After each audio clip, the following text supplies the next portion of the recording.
Hello and welcome. Thank you so much for joining us today as we go through the Power of Seven in Marketing summary of the book. I really want to appreciate you being with us today. My name is Faris Power, author of the book, and I'm honored that you have joined us today. This book has been in the making for years. As a matter of fact, reflecting back, it might have taken me almost 20 some years to finish it. And the reason I share that with you, because while it looks like it's really easy done overnight, it really has taken me years to get it to where it is today. So with that, if you allow me, I'm going to share my screen to share with you a few slides about the book and the summary of it.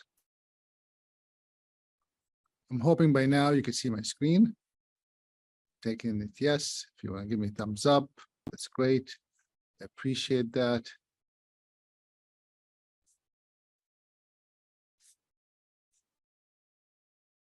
Let's make sure that you can still see the screen. I'm going to stop share. I'm going to share it again. I'm sorry about that. All right.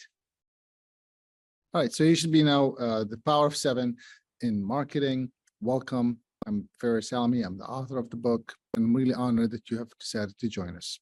This should take us 15 to 20 minutes to walk you through what the book is all about and to potentially answer any questions that you may have.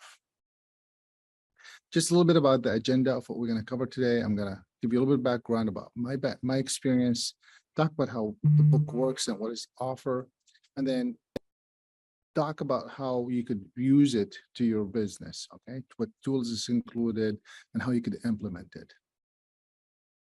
And of course, wouldn't be a good author if I didn't say ways also to purchase the book. I'd love to hear from you. What country are you joining us from today?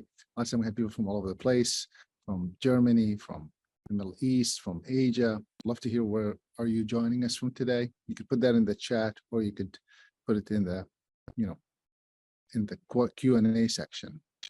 For those who have not met me before, I'm honored that you're here.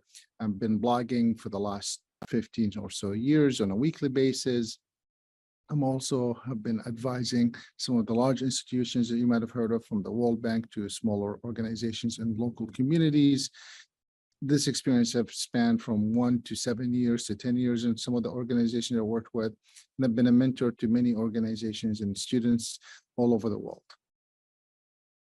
My journey didn't start overnight. My journey started when I came to the US because of the Gulf War in 1990 with Iraq invasion to Kuwait.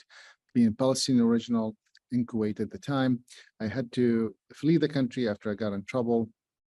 And then in 1990, when I came to the US, a few months later, I found myself being homeless and stateless. And then I started a t-shirt business as I was being fortunate to be part of a meeting to be included in. The t-shirt led to wholesale perfume and beauty product, to e-commerce, to being an executive at a retail, Macy's department stores, a large department stores for those who are not calling from the US.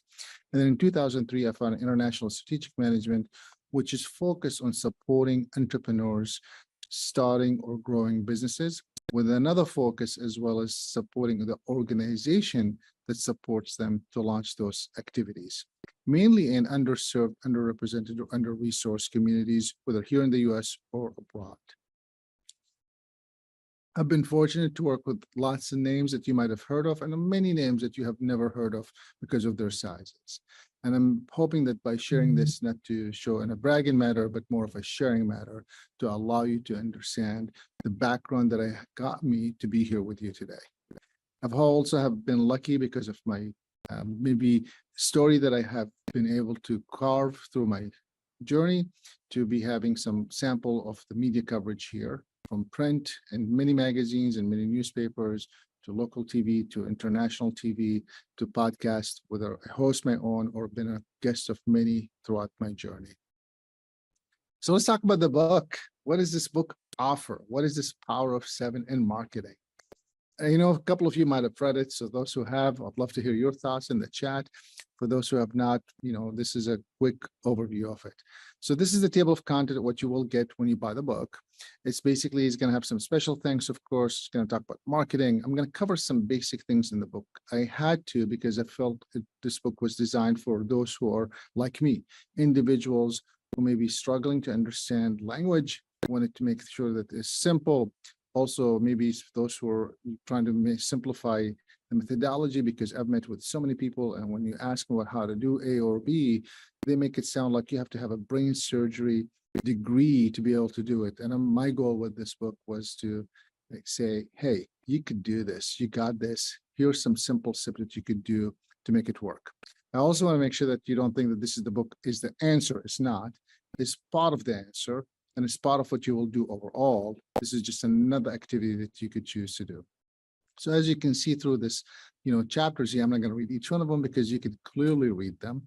The idea is to help you understand the process of how to get to these 7, insights that you could gain to have the power of 7 within the marketing that you're doing. The book theme is pretty simple. I'm taking my life journey of what I've learned personally, as well as what I've worked with. As you know, I've been fortunate enough to support thousands of entrepreneurs in over 100 countries start or grow businesses, as well as the organization that supported them. So I've gained a lot of insights just listening to stories and hearing from entrepreneurs.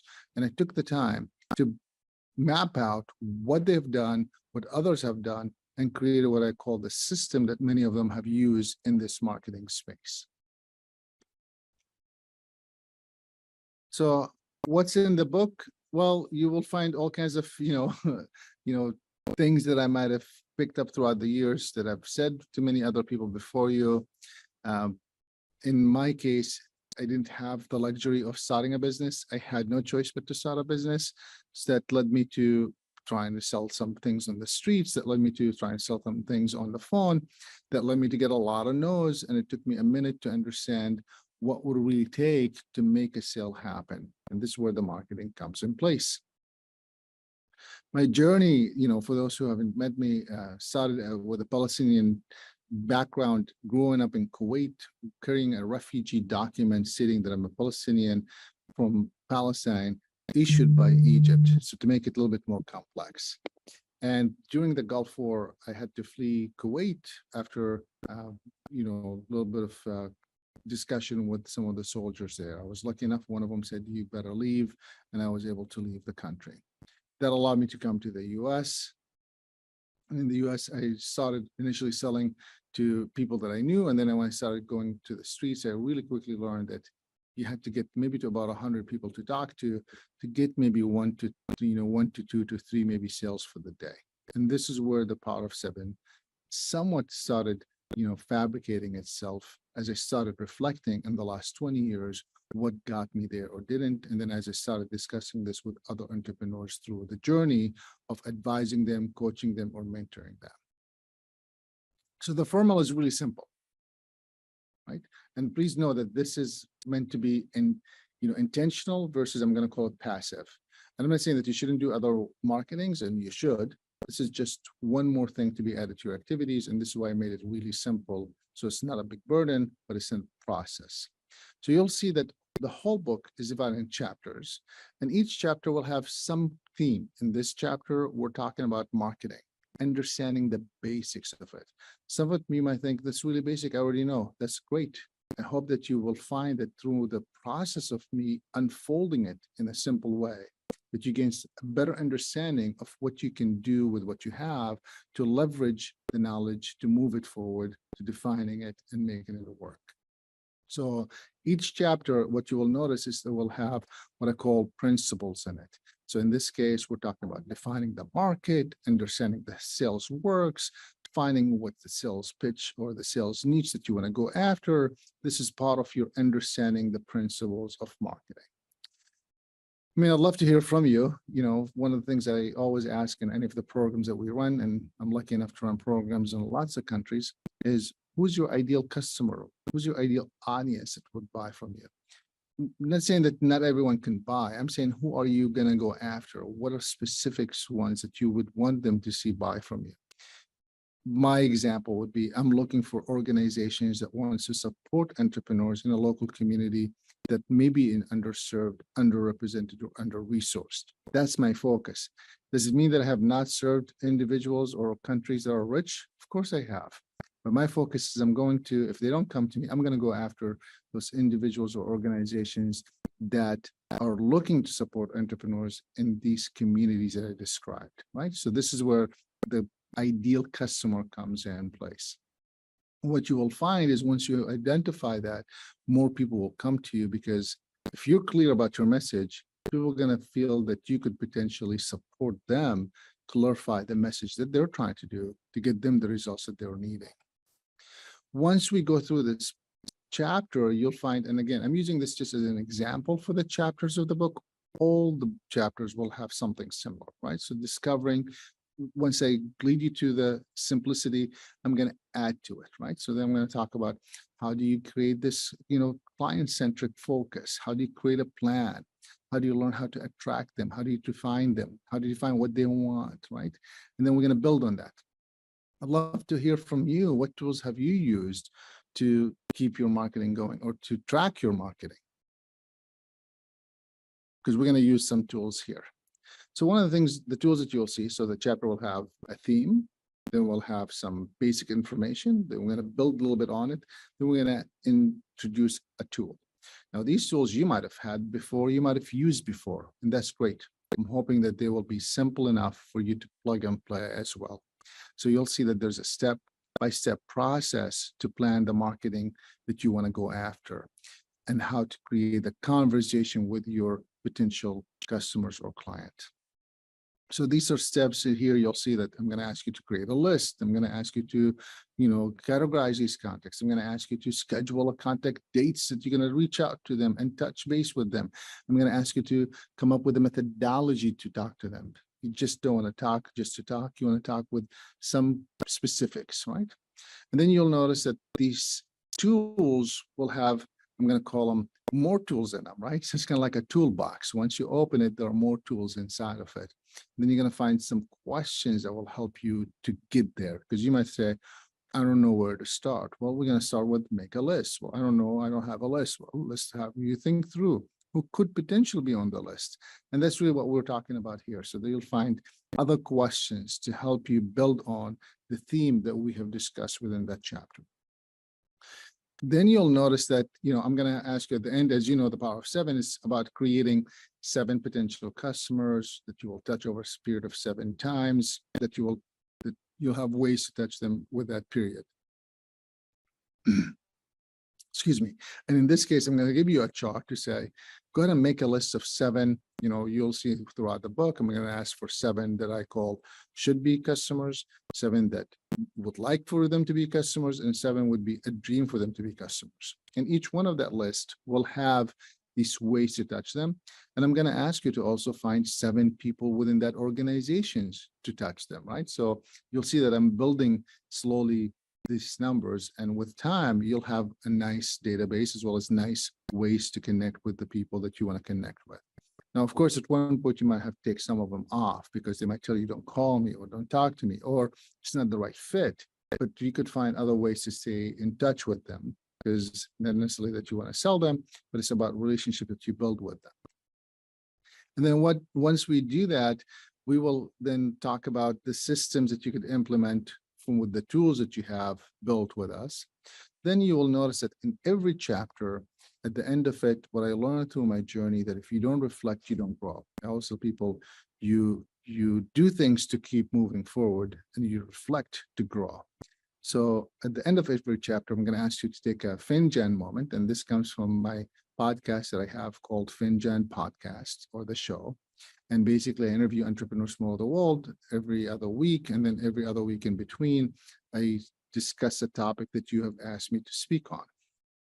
So the moment would be, let's reflect on what we read in this chapter and see what can we move forward with what we learned from this chapter. The tools, the ideas, the concepts, can we implement any of it? What I didn't want you to do is read a chapter and move to the next chapter for the reading purposes. And I don't think that there's anything wrong with that. My goal was to really support you by creating ways that you create a system that you could implement within your business. And then you will find that after the FinGen moment, I will ask you for action steps, right? So what are you going to do now that you took the moment to reflect, and what you learned and what you can do with it? I've been lucky enough to have people recommend some of my work. This is some of the people testimonials about some of the work that I've done. I don't want to take too much time. As I mentioned, this was supposed to be an overview of the book and how it works. The book is called The Power of Seven in Marketing, and you are welcome to, purchase it. I gave you a nice overview here about the book and how it works, and I hope that you could find ways to support us. You could support us in lots of ways for those who are interested, and I've had a few of the questions come to me about how can we support this first. Well, first of all, thank you for asking. Of course, you could buy the book, which is one way, but that's obviously, as we all know, it's not priced for me to be rich, but it is priced for me to have a moment of conversations about it. You could also book us to have a meeting with the author or signage or a release. You could also have a workshop about the book or workshop through the strategy that I have within the book. We have lots of strategy. We could just pull out one of them at a time and do it. And of course, I would encourage you to please ask your local library to carry our book. That's one way to make it accessible for those who may be not able to purchase it. There are three ways that you could purchase it right now, or options on our website. You could go to our website and buy it, and you could buy a printed copy, you could buy a digital copy, you could buy a digital copy and a consultation with it, and that someone walks you through the strategies with you. So these are the three ways that we have it right now that you could order. And, of course, I'd love to hear from you now. So maybe you could just tell me one word about today's discussion, put that in the chat or somewhere in the Q&A section. Or you could just text it to me for those who have my number, or email it. Okay, just one word about today's session. I'm going to leave you with final thoughts. If you want to pull up your phone and use your camera, this QR will take you to a URL, and then the URL will ask you a few questions about what you liked about today, what you didn't like, if there's anything else that I can do to improve. And of course, for those who are liking to stay in touch, you could find me in all the social medias, from Facebook to LinkedIn to Instagram and to Twitter. And of course, you could again use your phone to download the QR, just the camera, it will work to get you my contact information. I want to stop right here and say thank you so much for being with us. It's my honor to have you, and it's a privilege for me to be with you. I hope that you find this session was fruitful and informative, and I hope you find ways to support us and keep us engaged with you. Thanks for being with us. Have a great day.